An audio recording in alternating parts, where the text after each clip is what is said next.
दोस्तों, एक तरफ होते हैं प्रोफेशनल फंड मैनेजर्स जिनके पास हाईटेक डिग्रीज होती है, इतने साल का एक्सपीरियंस, रिसर्च रिपोर्ट्स और कई सारे एडवांटेजेस, और दूसरी तरफ हम एक साधारण से इन्वेस्टर।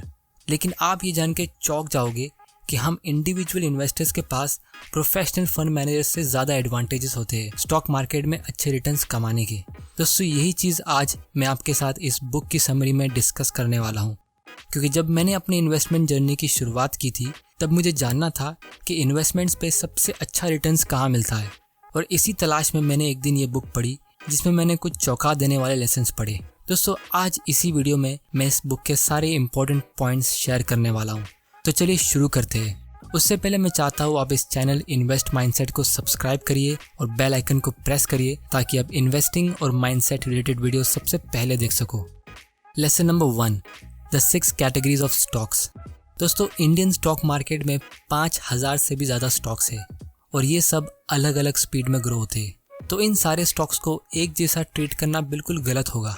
और सबसे इम्पॉर्टेंट चीज़ ये कि आपको 6 कैटेगरीज को आइडेंटिफाई करना आना चाहिए ताकि आप उस हिसाब से अपना पोर्टफोलियो क्रिएट कर सको, उस हिसाब से अपने इन्वेस्टमेंट्स कर सको।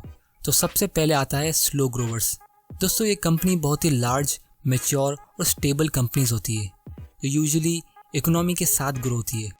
पीटर लिंच को ये कैटेगरी की कंपनीज इतनी पसंद नहीं थी क्योंकि उनको इसमें ज़्यादा प्रॉफिट्स नहीं मिलता था, क्योंकि ये कंपनी यूजुअली ज़्यादा डिविडेंड्स पे करती है, लेकिन इनका ग्रोथ रेट होता है 2% से 5%। और इंडियन इकोनॉमी की बात करें तो ये कंपनी 5% से 10% पर ईयर ग्रो करती है। फॉर एग्जाम्पल कोलगेट, डाबर या विप्रो। सेकेंड कैटेगरी में आते हैं स्टॉलवर्ट्स। ये कंपनीज भी बड़ी होती है लेकिन इसमें और ग्रो होने के पोटेंशियल होते हैं। पीटर लिंच के हिसाब से ये कंपनीज यूजुअली 10 से 12% के रेट से ग्रो करती है। क्योंकि इंडिया में इन्फ्लेशन बहुत ज़्यादा है तो इंडियन मार्केट के हिसाब से मैं कहूँगा 15 से 25% पर ईयर, जो मेरे हिसाब से बहुत अच्छा ग्रोथ रेट है। मैंने अपनी इन्वेस्टिंग की जर्नी की शुरुआत यही स्टॉक से की थी क्योंकि यहाँ पे आपके पैसे डूबने के चांसेस बहुत कम है। आप खुद सोचो, कंपनीज जैसे नेस्ले, हिंदुस्तान यूनिलीवर, इसमें क्या चांसेस आपके पैसे डूबेंगे। दोस्तों, तीसरी कैटेगरी में आते हैं फास्ट ग्रोवर्स। पीटर लिंच को ये कैटेगरी की कंपनीज पसंद थी। इसमें वो कंपनी को अर्ली स्टेज में आइडेंटिफाई करते थे जिसमें उनको बहुत ज़्यादा पोटेंशियल लगता है ग्रो होने का, और फिर उसको वो होल्ड करके रखते थे। ये कंपनीज परसेंटेज में नहीं बल्कि बैगर्स में रिटर्न देती है, यानी 10 बैगर्स, 20 बैगर्स। मतलब कुछ सालों में आपका पैसा डबल या ट्रिपल नहीं, 10 गुना या 20 गुना हो सकता है। फॉर एग्जाम्पल राकेश झुंझुनवाला ने 2003 में टाइटन कंपनी का स्टॉक खरीदा था 3 रुपीज़ पर शेयर में, और आज इसका प्राइस है 1200 रुपया। कैटेगरी नंबर 4 में आती है साइक्लिकल स्टॉक्स। ये वो कंपनी होती है जिसका रेवेन्यू और स्टॉक प्राइस बिजनेस साइकिल के हिसाब से ऊपर नीचे होता है। ये कंपनीज ऐसे प्रोडक्ट बेचती है जो लोग रिसेशन या बुरे टाइम में खरीदते नहीं है। सिंपल एग्जांपल ले लो ऑटोमोबाइल इंडस्ट्रीज। जैसा इनका रेवेन्यू साइक्लिकल होता है उसी तरह इनका स्टॉक प्राइस भी साइक्लिकल होता है। दोस्तों, मैं ऐसी कंपनीज पूरी तरह अवॉइड करता हूँ और किसी भी न्यू इन्वेस्टर्स को सजेस्ट करता हूँ ऐसे स्टॉक से दूर रहने के लिए, क्योंकि इसमें प्रॉब्लम ये होती है कि न्यू कमर्स हमेशा बुल मार्केट के टाइम पे आते हैं जब स्टॉक ऑलरेडी बहुत महंगा रहता है, और जब मार्केट क्रैश होता है और ये इसका स्टॉक 50-60% गिरता है तो लोग डर के मारे से बेच देते हैं। इसीलिए न्यू इन्वेस्टर्स को मैं ये स्टॉक सजेस्ट नहीं करता हूँ। 5th कैटेगरी में आते हैं टर्न अराउंड्स। दोस्तों, ये कंपनी ऐसी है जो फिलहाल बुरे टाइम से गुजर रही है, जिसकी वजह से इनका स्टॉक प्राइस एकदम ज़्यादा नीचे गिर गया है। अगर ये कंपनीज को सपोर्ट मिलता है तो ये टर्न अराउंड बन सकती है, लेकिन अगर इनको सपोर्ट नहीं मिलता है तो ये ख़त्म भी हो सकती है। जैसे फिलहाल वोडाफोन आइडिया स्ट्रगल कर रही है। और अगेन, मैं ये स्टॉक्स को किसी भी न्यू इन्वेस्टर्स को रेकमेंड नहीं करता हूँ। कैटेगरी नंबर 6 में आते हैं एसेट प्लेस। ये ऐसी कंपनीज है जिसके पास ज़्यादा एसेट्स है जो मार्केट रिकग्नाइज नहीं कर रहा। ये एसेट या तो कंपनी का एक्सेस कैश हो सकता है, इन्वेंट्री हो सकता है, या कोई real estate properties. Benjamin Graham हमेशा ऐसी कंपनीज ही ढूंढते थे जिसको वो कहते थे बाइंग डॉलर्स फॉर 50 सेंट्स। दोस्तों, इसी तरह जब आप स्टॉक में इन्वेस्ट कर रहे हो तो आपको पता होना चाहिए वो कौन सी कैटेगरी की कंपनी है, क्योंकि अनरियलिस्टिक एक्सपेक्टेशन रखने से आपको डिसअपॉइंटमेंट मिलेगी। लेसन नंबर 2 और सबसे important lesson, how can individual investors beat experts. दोस्तों, एक कॉमन मैन म्यूचुअल फंड या प्रोफेशनल को कैसे बीट कर सकता है, चलिए देखते हैं। Reason number 1, too many restrictions. Mutual funds में बहुत सारे मैंडेट्स और रूल्स होते हैं जो म्यूचुअल फंड मैनेजर को फॉलो करने पड़ते हैं, क्योंकि वो ऑब्वियसली लोगों का पैसा हैंडल कर रहे हैं, तो इसीलिए उन्हें रेगुलेटिंग बॉडीज़ और कंपनी की पॉलिसीज़ के हिसाब से स्टॉक सिलेक्शन करना होता है। रीज़न नंबर 2, फिर उसके ऊपर उनको अपने बॉस को समझाना पड़ता है, रिसर्च रिपोर्ट्स लिखनी पड़ती है, कन्विंस करना पड़ता है। और दोस्तों ये चीज़ याद रखिए कि हर इंसान की अपनी अपनी सोच और ओपिनियन होती है। हो सकता है वो एनालिस्ट को एक्चुअली में कोई अच्छा स्टॉक मिला, लेकिन उसके मैनेजर ने रिजेक्ट कर दिया। और तीसरा और सबसे इम्पॉर्टेंट रीज़न, दोस्तों मार्केट में 2 तरह की म्यूचुअल फंड्स होते हैं, एक होते हैं न्यू फंड्स और एक होते हैं पुराने फंड्स। अब जो म्यूचुअल फंड्स रिसेंटली लॉन्च हुए होते हैं उनमें लोग इन्वेस्ट करेंगे तो कैसे करेंगे, क्योंकि लोग तो अक्सर पास्ट परफॉर्मेंस देखते हैं।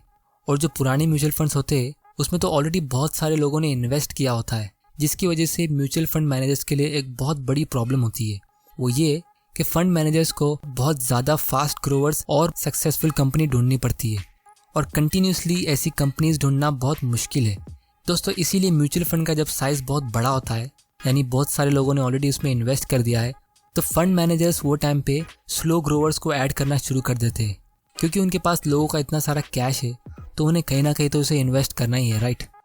और अगर फाइनली किसी मैनेजर ने कोई अच्छी कंपनी ढूंढ भी ली तो उसमें इन्वेस्ट नहीं कर सकते, क्योंकि म्यूचुअल फंड मैनेजर्स ज़्यादा कंपनीज होल्ड नहीं कर सकते।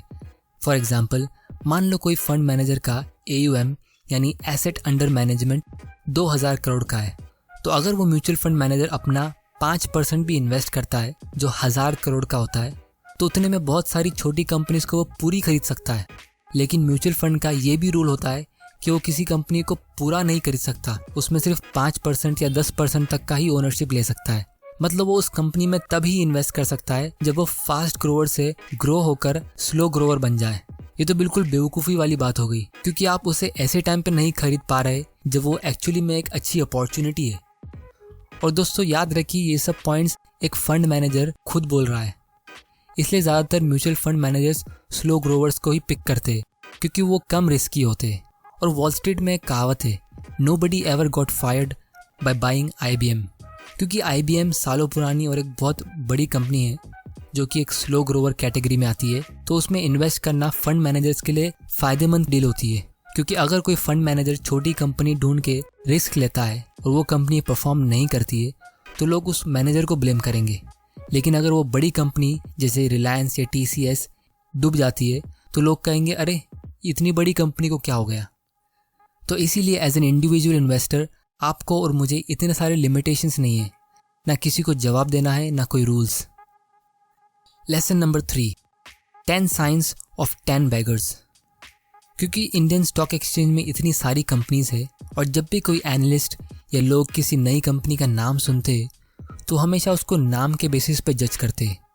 अगर कंपनी के नाम के आगे कोई फैंसी वर्ड होता है जैसे ग्रीन एनर्जी या आर्टिफिशियल इंटेलिजेंस, तो लोगों को लगेगा अरे वाह ये कंपनी फ्यूचर में अच्छा करेगी। जैसे 20 साल पहले जब टेक्नोलॉजी एक हॉट सेक्टर था, तब कोई भी कंपनी के आगे .com होता था तो उसको खरीदने के लिए बहुत सारे लोग रेडी होते थे, बिना जाने कि वो कंपनी क्या कर रही है, वो कंपनी प्रॉफिट कमा भी रही है कि नहीं। कोई कंपनी जो बोरिंग बिजनेस करती हो जैसे वेस्ट मैनेजमेंट, वाटर ट्रीटमेंट या कोई वाइट ग्लू मैन्युफैक्चरिंग करने वाली company, for example Pidilite industries. कितने लोगों ने इस कंपनी का नाम सुना होगा? बहुत कम। लेकिन अगर मैं कहूँ फेविकॉल, फेविक्विक, तो इसका नाम सबने सुना होगा। ये एक बोरिंग बिजनेस है, लेकिन 10 साल पहले किसी ने इसको आइडेंटिफाई किया होता तो उसने इसको 50 रुपये पर शेयर पे खरीदा होता और आज इसका स्टॉक का प्राइस है 1500, a classic 30 bagger. It does something disagreeable, जैसे कोई इंडस्ट्री जिसमें कुछ लोग इन्वेस्ट नहीं करते, for example cigarette, alcohol, gambling. दोस्तों स्पिन ऑफ मतलब कोई बड़ी कंपनी ने अपना एक छोटा डिवीजन अलग कर दिया हो। अब वो छोटा डिवीजन एक सेपरेट कंपनी है जिसका स्टॉक अलग से पब्लिकली ट्रेड हो रहा है। यूजुअली ऐसी कंपनीज में होता ये है कि कंपनी को स्टार्ट ही बहुत अच्छी मिल जाती है। फॉर एग्जांपल जब रिलायंस जियो को अलग कर देगा तो जियो एक स्पिन ऑफ होगा, क्योंकि उसको इतना अच्छा स्टार्ट मिला था रिलायंस की वजह से। Institutions don't own it and analyst don't follow it. दोस्तों जब कोई कंपनी को फंड मैनेजर्स फॉलो नहीं करते तो ज़्यादा चांसेस है कि वो कंपनी करेक्टली प्राइस्ड नहीं है, और अगर वो अंडर प्राइस्ड है तो आपको उसको खरीदने में बहुत ज़्यादा फ़ायदा होगा, क्योंकि जब उसको इंस्टीट्यूशंस फॉलो करने लगेंगे तो उसका स्टॉक प्राइस बिल्कुल रॉकेट की तरह ऊपर जाएगा। The industry isn't growing. दोस्तों फिलहाल फार्मा और टेक इंडस्ट्री बहुत ज़्यादा ग्रो कर रही है और इसीलिए इसके पीछे पूरी दुनिया पड़ी है। लेकिन अगर आप नोटिस करोगे तो उस सेक्टर में ऑलरेडी सारी कंपनीज बहुत ज़्यादा ओवर प्राइस्ड है। और अगर आप थोड़ा आउट ऑफ बॉक्स सोचेंगे तो आपको दूसरी इंडस्ट्रीज़ में मल्टी बैगर मिल सकते हैं।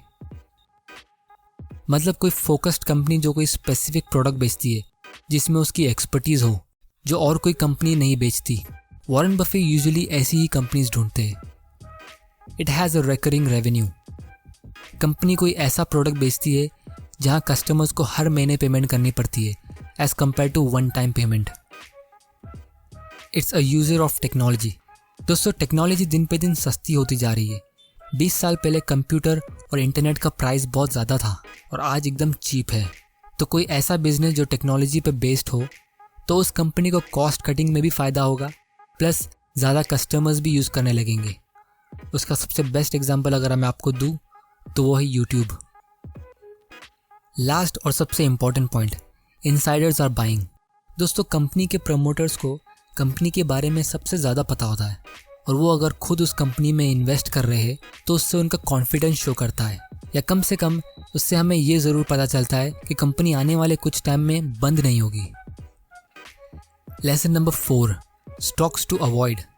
दोस्तों जितना हम फोकस करते हैं अच्छे स्टॉक्स ढूंढने पर, हमें उससे ज़्यादा ध्यान देना चाहिए कि हम कोई फालतू स्टॉक्स नहीं उठा रहे, क्योंकि स्टॉक मार्केट में जो सर्वाइव कर गया वो ही हीरो है।